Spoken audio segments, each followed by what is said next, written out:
राष्ट्रीय धारक दल के राष्ट्रीय अध्यक्ष करण सिंह हमारे साथ में इस वक्त मौजूद हैं और इजराइल का युद्ध इस वक्त चल रहा है। इजराइल और ईरान पर इस वक्त युद्ध चल रहा है और उसी पर हम बात करेंगे। राष्ट्रीय धारक राष्ट्रीय अध्यक्ष सैनी, अच्छा अपना परिचय बता दीजिएगा। जी नमस्कार, मेरा नाम करण सिंह है। मैं राष्ट्रीय धारक दल का राष्ट्रीय अध्यक्ष हूँ और आपने बहुत अच्छा प्रश्न किया क्योंकि इस समय के बहुत बड़ा युद्ध चल रहा है ईरान और इजराइल के बीच में।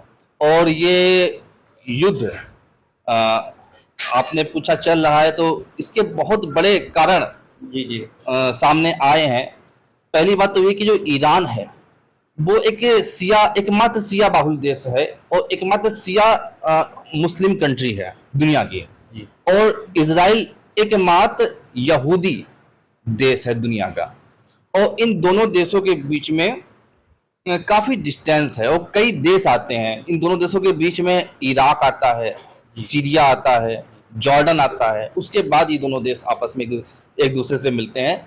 ये युद्ध ठीक उसी प्रकार का युद्ध है जैसे कि भारत और कजाकिस्तान का युद्ध हो जाए, भारत या मंगोल का युद्ध हो जाए, जो दूरी बहुत अधिक है।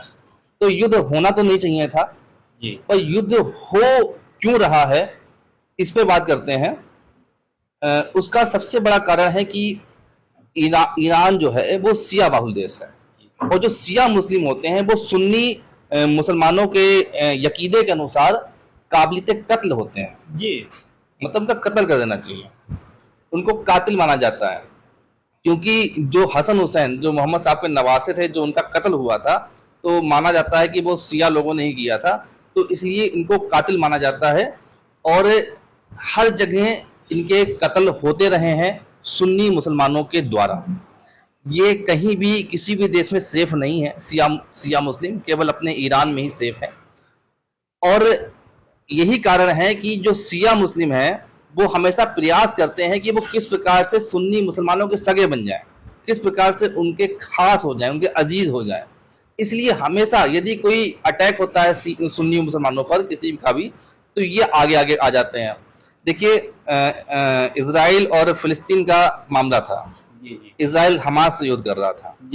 जॉर्डन नहीं बोल रहा है कुछ, सीरिया कुछ नहीं बोल रहा है, सऊदी कुछ नहीं बोल रहा है, इराक भी कुछ नहीं बोल रहा है। उन सबसे काफी दूर इराक जो सिया बाहुल देश है वो बोल रहा है, क्योंकि वो अपने आप को मुसलमानों का हमदर्द और सुन्नी मुसलमानों को केवल हमदर्द बनने के लिए वो उसने इजराइल पे अटैक किए थे और उसने खुली धमकी दी थी जो मैं परमाणु बम बना रहा हूं, इसका प्रयोग भी मैं इजराइल पे करूंगा। इसीलिए इजराइल ने इनके परमाणु ठिकानों पे हमले करके उन परमाणु ठिकानों को ध्वस्त करने का काम किया। अच्छा, इसमें इतने दिन से युद्ध चल रहा है, दोनों देशों के बीच में, माने जाने दोनों देश हैं और दोनों के बीच में युद्ध चल रहा है, तो इसमें भारत का क्या कनेक्शन है अभी तक? भारत का तो बहुत अहम कनेक्शन है ईरान पर। और इस बात को लगभग शायद ही कोई बहुत कम लोग इस बात को जानते हैं कि भारत का क्या कनेक्शन है इसमें। क्योंकि ईरान अगर आप देखें आज से 40 साल पहले, 1979 से पहले ईरान बहुत ही खुशहाल देश था। प्राचीन काल में तो खैर ये एक फारस देश था जहाँ पे पारसी लोग रहते थे। और उससे पूर्व की बात करें तो ये वहाँ के हमारे राजा मद्र देश था और राजा मद्र नरेश हमारे राजा थे जो कि पांडवों के मामा थे और माता माधुरी के भाई थे और महाराजा पांडु के साले थे। और उन्होंने महाभारत के युद्ध में युद्ध भी किया था, भाग भी लिया था। तो ये भारत का ही एक अंग था। और अब वर्तमान में अगर बात करें तो जो इस समय खामनेई है, जो वर्तमान वहां के तानाशाह हैं जो युद्ध को कर रहे हैं, वो खेमई के उत्तराधिकारी हैं। और खेमई ने ही वहां पर तख्ता पलट करके वहां पे एक इस्लामिक राष्ट्र कायम किया था। बहुत ही खुशहाल देश था ईरान 1979 से पहले, स्वतंत्र थी, वहां की महिलाएं स्वतंत्र रूप से जीती थी, खुशहाल जीवन जीते थे। कोई वहां पे इस्लामिक सरिया वाली बंदिशें नहीं थी, कोई नकाब वाली बंदिशें नहीं थी। पर खेमई ने 1989 में तख्ता पलट करके उसको पूर्ण एक इस्लामिक अविरात बना दिया गया, उसको सरिया वहां पे थोप दी गई और इस्लामिक कानून नाजिल कर दिया गया। और ये जो खेमई है इनके दादा भारतीय थे। अच्छा, इनके दादा भारतीय थे और बाराबंकी के किंदूर एक गांव है अपने उत्तर प्रदेश में, बाराबंकी जिला है, वहां पे किंदूर गांव है, वहां की उनका जन्म था। और उनके पिता का नाम था, दादा का नाम था सैयद अहमद मुसवी, ये शिया मौलवी थे। जी जी जी इस सन 1800 में उनका जन्म हुआ था, 1830 में ये ईरान गए थे। जी। उनके पोता थे अयातुल्लाह सोहल्ला खुमैनी, उन्होंने ही तख्ता पलट किया था।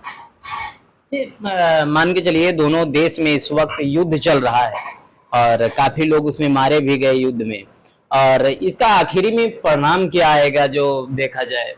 देखिए, इस युद्ध की कोई आप युद्ध की वजह आप जमीन नहीं है, किसी की जमीन नहीं चाहिए। इस युद्ध का कारण पानी नहीं है, पानी नहीं चाहिए। व्यापार इस युद्ध का कारण नहीं है। इस युद्ध का कारण एकमात्र रिलीजियस थॉट है, क्योंकि वे यहूदी हैं, इजराइल में रहने वाले लोग, और इस्लामिक यकीदे के अनुसार यहूदियों को भी जीने का अधिकार नहीं है। और ये शिया मुस्लिम है, ये सुन्नी मुस्लिमों के साथ अपना गठबंधन मजबूत करने के लिए इजराइल पे युद्ध कर रहे हैं। तो इस प्रकार की लड़ाई का कभी अंत ही नहीं है, जब तक हम या हमारे आसपास के लोग इस रिलीजियस थॉट से ऊपर उठ करके मानवता की ओर नहीं जाएंगे। खासतौर से ये इस्लाम मजहब को मानने वाले लोग अपनी जो मजहबी सोच से ऊपर उठ करके मानवतावादी सोच धारण नहीं करेंगे, इस प्रकार के नरसंहार, इस प्रकार के युद्ध और इस प्रकार का जो खून खराबा है, ये होता रहेगा और बेहद गंभीर परिणामों के साथ में हम सबके सामने आएगा। तो बिल्कुल एक सवाल हमारा आखिरी है आपसे, कहना चाहेंगे जो भारत और पाकिस्तान का युद्ध हुआ इसके बाद में इसमें सीज फायर करवाया गया, तो इजराइल और ईरान का युद्ध इस वक्त हो रहा है, तो इस पर सीज फायर होना चाहिए कि नहीं होना चाहिए? देखिए, युद्ध कभी किसी समस्या का समाधान नहीं है, सीज फायर तो होना ही चाहिए। जी। युद्ध के पक्ष में तो भारतीय लोग हम कभी नहीं रहे हैं। युद्ध तो अंतिम विकल्प के तौर पर देखा जाता था, और इसका तो कोई कारण भी नहीं है, इसका तो केवल रिलीजियस थॉट है।